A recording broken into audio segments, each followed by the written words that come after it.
بسم اللہ الرحمن الرحیم۔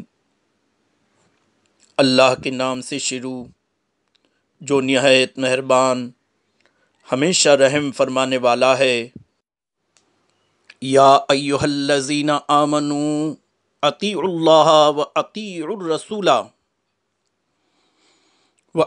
الرسول و اولی الامر منکم فَإِن تَنَازَعْتُمْ فِي شَيْءٍ فَرُدُّوهُ إِلَى اللَّهِ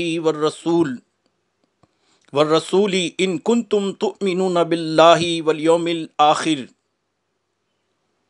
ذَلِكَ خَيْرٌ وَأَحْسَنُ تَأْوِيلًا۔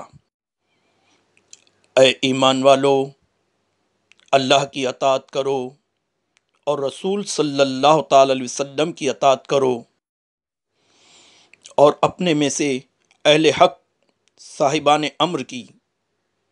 پھر اگر کسی مسئلے میں تم باہم اختلاف کرو تو اسے حتمی فیصلے کے لیے اللہ اور رسول صلی اللہ تعالی وسلم کی طرف لوٹا دو۔ اگر تم اللہ پر اور یوم آخرت پر ایمان رکھتے ہو تو یہی تمہارے حق میں بہتر اور انجام کے لحاظ سے بہت اچھا ہے۔ جزاک اللہ خیر۔